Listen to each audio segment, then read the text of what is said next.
Hello student, welcome back to our new video. अब हम कक्षा 10 की विज्ञान की भौतिक विज्ञान फिजिक्स के कुछ इंपॉर्टेंट क्वेश्चन के बारे में बात करें जो आपके बोर्ड परीक्षा के 2024 बोर्ड परीक्षा में आने वाले हैं। ठीक है, अगर आप इनकी तैयारी कर लेते हैं तो आपको काफ़ी हेल्प मिल जाएगी और इनमें से ही आपके मैक्सिमम क्वेश्चन आपको पेपर में देखने को मिलने वाले हैं।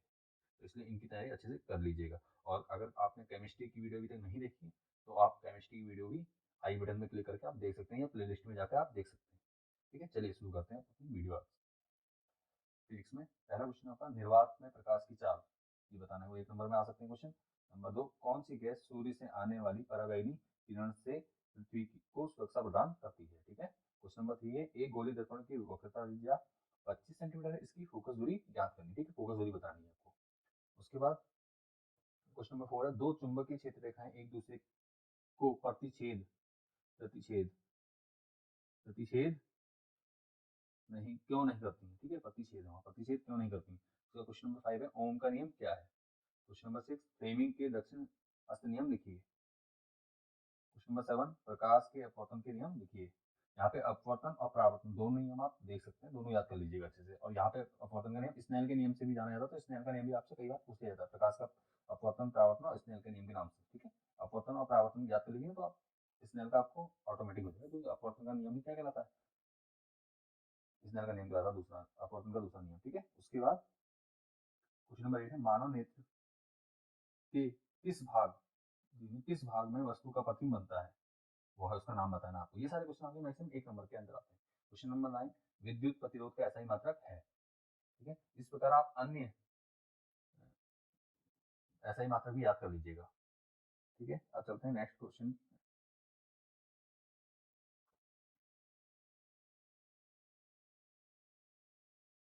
नेक्स्ट है क्वेश्चन नंबर 10, एक अवतल लेंस की फोकस दूरी 20 सेंटीमीटर इसकी क्षमता होगी। ठीक है, क्षमता का सूत्र आगे आप निकाल सकते हैं। क्वेश्चन नंबर 11, बायोगैस का मुख्य अवयव है।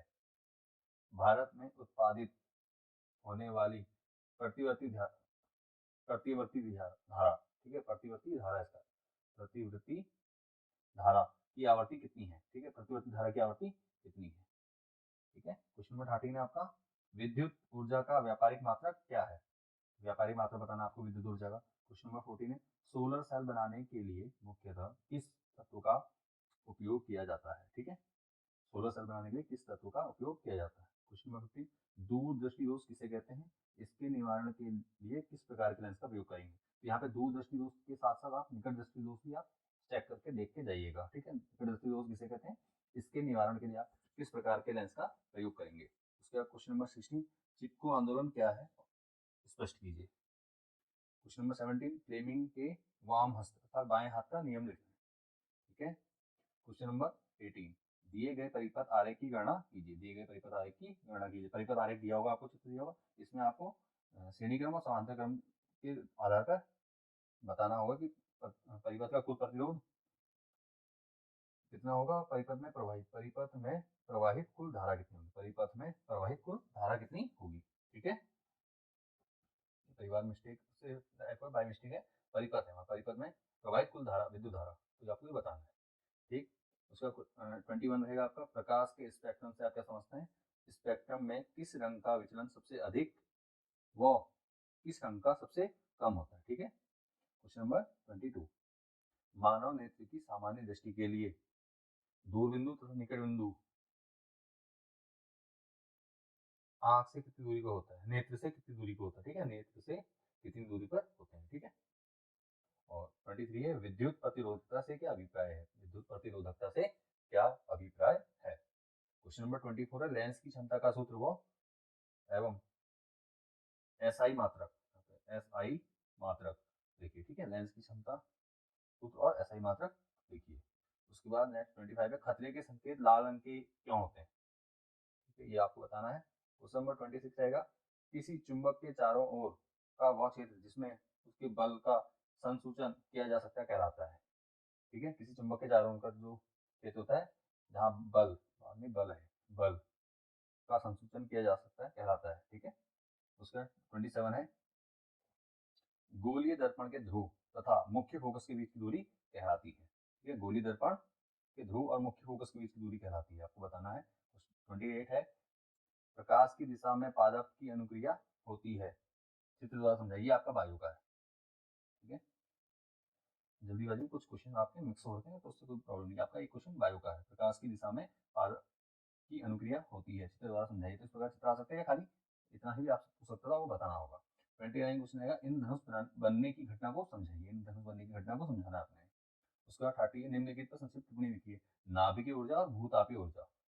नाभिकीय ऊर्जा क्या होती है और भूतापीय ऊर्जा क्या होती है। फिर नेक्स्ट है, सूर्योदय के समय सूर्य रक्ताभ क्यों प्रतीत होता था, लाल रंग का क्यों प्रतीत होता है, बताना है आपको, ठीक है।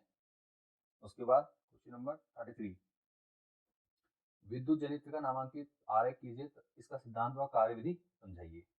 आ सकता है, या इसमें खाली एक चीज हो जाएगा, विद्युत जनित्र का सिद्धांत क्या है या कार्यविधि बताइए करके, तो सिंपल आपको ये बताना हो सकता है। उसके बाद 34 है, वायुमंडल में ओजोन परत का क्या महत्व है। वायुमंडल में ओजोन परत का क्या महत्व है, ठीक है। ओजोन परत के अक्षय के क्षय के लिए कौन सा पदार्थ उत्तरदायी है, ठीक है। उसके बाद 35 रहेगा, पर्यावरण मित्र बनने के लिए आप अपनी आदतों में कौन से परिवर्तन ला सकते हैं, ये आपको बताना है, ठीक है। यहाँ पे आपको अपने विचार लिखने होंगे। और उसका 36, विद्युत जनित्र किस सिद्धांत पर कार्य करता है। मैंने पहले भी बता रखा है कि इस टाइप से आप पूछा जा सकता है, तो आपको ये है, ठीक है। विद्युत जनित्र या विद्युत मोटर किस सिद्धांत पर कार्य करती है, करता है, ठीक है। उसके बाद 37 है, प्रतिवर्ती विद्युत धारा उत्पन्न करने वाले दो स्रोतों के नाम लिखिए, ठीक है। दो स्रोतों के नाम जो प्रतिवर्ती धारा उत्पन्न करते हैं। उसके बाद 38, फ्लेमिंग के दाएं बाएं हाथ का नियम। दाएं हाथ का हम पहले बात कर चुके हैं, और अभी है दाएं ऐसा दक्षिण हस्त नियम और वाम हस्त नियम, दोनों के बारे में पूछा जाता है। और यहाँ पे पूछा गया नियम से क्या सूचना मिलती है, यहाँ पे सूचना पूछी जाती है, ठीक है। यहाँ पे फ्लेमिंग के दाएं हाथ के नियम से क्या सूचना मिलती है। नेक्स्ट क्वेश्चन, विद्युत परिपथों तथा साधित्रों में सामान्यतः उपयोग होने वाले दो सुरक्षा उपायों का नाम लिखिए, ठीक है। तो ये आपको बताना है। क्वेश्चन नंबर 40 है, एक व्यक्ति दूर की वस्तु को स्पष्ट देख सकता है, ठीक है। दूर की वस्तु को स्पष्ट देख सकता है, परंतु निकट की वस्तुओं को सुस्पष्ट नहीं देख पाता, उस व्यक्ति में कौन सा दोष होगा, ठीक है। दोष का नाम बताना है कि कौन सा दूरदृष्टि दोष होगा या निकट दृष्टि दोष होगा। उसके बाद 41, ऊर्जा के वैकल्पिक स्रोत का नाम लिखिए, ठीक है। तो ऊर्जा के वैकल्पिक स्रोत का आपको नाम बताना है। यहाँ पे आपके फिजिक्स के भी आपके हमने 40 क्वेश्चन नोट करा दिए, आप इनका रिवीजन कर लीजिए, और पेपर इनमें से ही मैक्सिमम आपका फिजिक्स का बनकर आने वाला है। चलिए मिलते हैं आपको अगली वीडियो में, जिसमें हम अब बात करने जाएंगे बायो के बारे में, हम चर्चा करेंगे, और बायो के सारे इंपॉर्टेंट क्वेश्चन हम आपको साथ शेयर करेंगे, ताकि आप पेपर में और अच्छे मार्क्स प्राप्त करो। और अगर आपने इतनी तैयारी कर ली तो आपके 60-70% आपके आराम से 17 मार्क्स आराम से बन जाएंगे। 60 से 70 मार्क्स इजीली आप गेन कर सकते हैं अपनी बोर्ड परीक्षा में। चलिए मिलते हैं अगली वीडियो में, अभी के लिए बाय।